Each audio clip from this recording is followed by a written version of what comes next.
in there as well.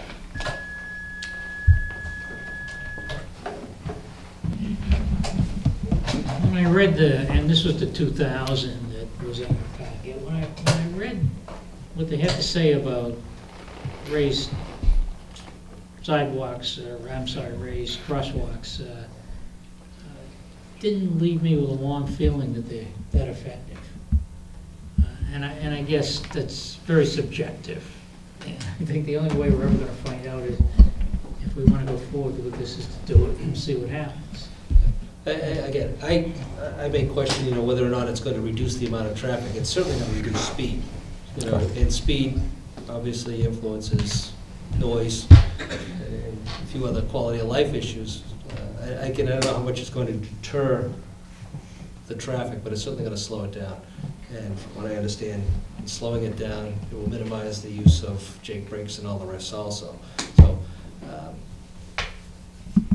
that's fine. But what I find interesting though too is that, as far as, when we're talking about 3 of these devices here, it still doesn't do anything really to address the rate of speed on Chestnut Street from Park Street up until you hit the first one around Kid Spot. It's a pretty long drag strip there, which has always been a situation. To me, if we're going to be mitigating issues for the neighborhood and for the area, and maybe as a deterrent, one more would act as a greater deterrent for the whole process here. Because, up to Kid Spot, which is 2/3 of the way there, halfway through the whole section of the street, but 2/3 of the straightaway, it's unimpeded. There's also just a couple residents there, right? No, there's probably 1, 2, 3, probably a half a dozen. Yeah. There's a half a dozen residents all along that way up to Kid Spot. One here on one side of McGuire Field, and the other side, there's probably half a dozen residents from Park Street all the way up to Kid Spot. Probably half a dozen anyway. Oh, yeah. And again, they're bearing the brunt of the speed both directions. So to me, if we're really going to be impeding something and having an impact, you might be talking one more. Somewhere down around the Moynihan Lumber area, or a little bit further towards Park Street, just to slow Would it them be down. effective to remove one? There were a couple that were very close to one another in Dick's proposal. And put one somewhere in the middle of I don't know, it's up for discussion. The only thought, and most of it came from Chief at his meeting, and was we were using the existing crosswalks as to where we were putting the placement. Right. So we were trying to do it as sort of a pedestrian slow down, gives that additional chance for the stopping for people to cross. It wasn't necessarily based looking at that. I know, but based upon now with the information we have, it would appear as though the crosswalks, while placed appropriately, may not be appropriate for that. Yeah, and I think he pointed out to us earlier, they're not considered crosswalks, they're the speed table, so if they don't have to be at the same spot as a crosswalk, we're all for 4 or 5 or 6. No, but I'm just saying, if you're really going to be slowing everybody down and having a positive impact, to have almost a half a mile stretch with nothing on the straightaway until you're approaching Central Street, are we really are we going to be able to achieve what we're looking for, which is for some traffic, truck traffic, to divert themselves? And say to me, okay, I'll suffer through the 3 little things just for that little stretch of road, but if I have to hit it all the way along and slow down all the way through the process here, through that one stretch of road, maybe that impediment will deter some people. Mr. Chair. Well, just, good. Well, Mr. Yu. Yes. I think we are forgetting Acting Fire Chief Warnock. He had some concerns about this. And for the ambulatory care in particular, that if they have to run an emergency stretch down that road, they're going to have to deal with these bumps, both to and from, whatever the case might be. So we have to be careful about putting too many bumps or risers on the road. And of course, you have the fire trucks as well. You have that issue. So I think if 3 might suffice, I don't know, but positioning is important. But I think we need to keep be sensitive to the needs of the ALS and the fire department. Well, just one thing. This started off as a truck exclusion study. The chief came up with an idea about a speed table. So as the gentleman said, there's a whole menu of what they call traffic calming options. We skipped by all of those right to the speed table. So he is correct. Traditionally, you would look at all the data. One thing, we do have good traffic counts. We have nothing on the speed distribution. Typically, you look at how many cars go 20 miles an hour, how many go 30. We have nothing on that. So it's kind of hard to figure out, is the speed better if we don't have a baseline to start with? So, I mean, we're skipping some of the baseline things. Study that the speed of that road is fast. To measure the effectiveness, besides the, Sure. no, I'm just pointing out that to get a traffic engineer, they're going to recommend get some data and look at all the options. We kind of skipped ahead to do these things, and I'll do that if that's what you gentlemen want, but we are skipping other options that might be. I think the decision we have to make is that we want to go forward with putting in these raised crosswalks or raised sections of the road. And you know, the neighbors, if it's successful, the neighbors are going to know it quicker than anybody counting, right? And then, you know, if it's not effective and we have to do another count so that we can move forward to putting a full truck restriction on the road, then we take it. So, I mean, we're committed down the road this far. I don't see us turning around and starting over again. Mr. Prisco. Well, I think we have to be careful, though. This is at a much greater cost than we ever expected when we first started this discussion. So I'm not so sure we can really afford to do this. I think it's a good option. I support the option, but now then I look at that Mr. Cannavale can only really get one quote, and it's somewhere around $25,000 for 3 of them, and $30,000? $20,000. $20,500. I don't know.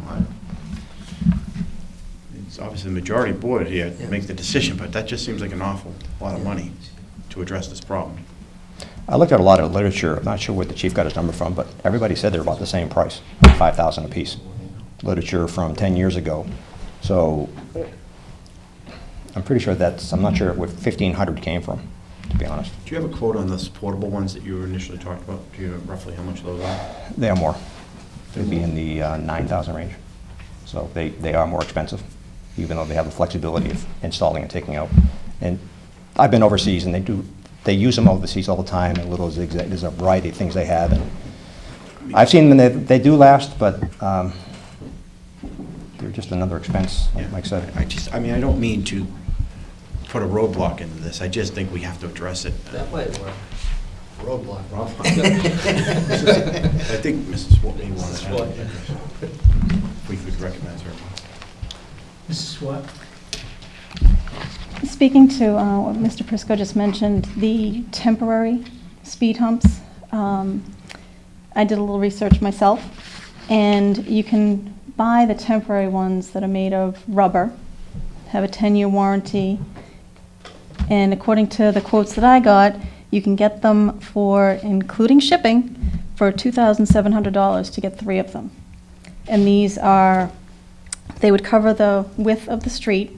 I'm assuming the street's 18 feet wide. They are 33 inches across, you know, I think they're less than 3 inches high, so they're not quite as large as the speed tables. But I think if we could do it for $3,000 and get a sense of whether or not this is going to work, I think it's, you know, it might be something for the board to consider. You know, after reading the same thing, that 2000 traffic study on the speed calming, I mean, I have the same concerns that it's really not going to do anything. And is the noise, particularly in front of my house, going to be worse than what it is now? You know, my concern is that the solution is going to be worse than the problem. So I think, you know, as a baby step, if we could try something like this, we'll know if it's going to achieve the desired outcome, and then we can pursue, you know, I guess more detailed plans, have more time to get more quotes or bids that may be more favorable to the town. But I'm just suggesting that it's something that we consider. Can you just repeat again your quotes? It was $2,700. Basically, you have to buy them in pieces. That's for all three? Mhm. They are, each piece. Each, you said? No, For no, one complete? For complete. And One complete one. No, 3 complete. They are, you order them in pieces, and it's $65 a piece. And, you know, on my calculations, we would need 33 of them. You'd need 11 of them. They're 18 inches, I think they're 18 inches wide. No, the individual pieces are like, it's either 18 or 20, it's 20 so you connect inches. them all. And then you connect them like Lego. Legos. And then they have end caps so that you can spread them across.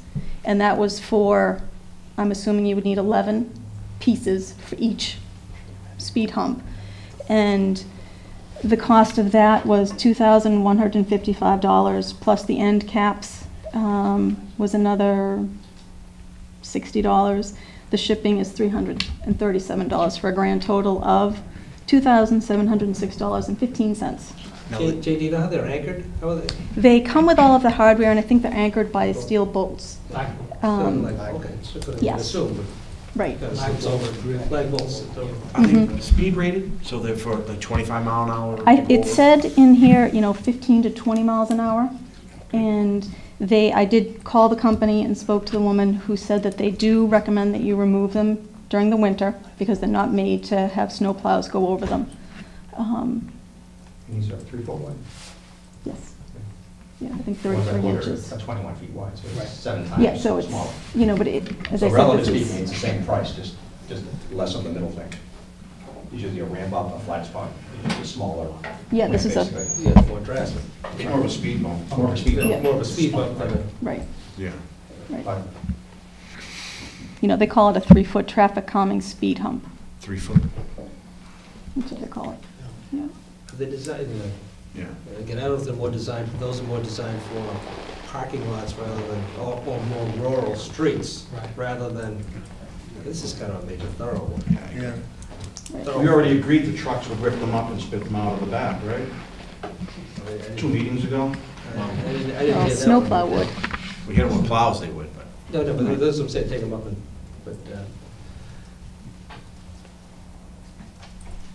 Mr. Chairman, to me, I think we've pretty much committed to some sort of a traffic calming program here. Yeah. And I guess I wasn't surprised by a $20,000 cost. When we asked Mr. Carnavale as to whether or not, you know, we could do it before the end of the fiscal year and put out some other proposal. Obviously, this is gonna be at the expense of some other program that we had in mind, for road repairs or whatever else. But I mean, this has been ongoing now for, you know, a few years. So I got the impression we were pretty much in unanimity as far as doing something. I mean, I'm hearing a little hesitation now. But to me, Hesitation here.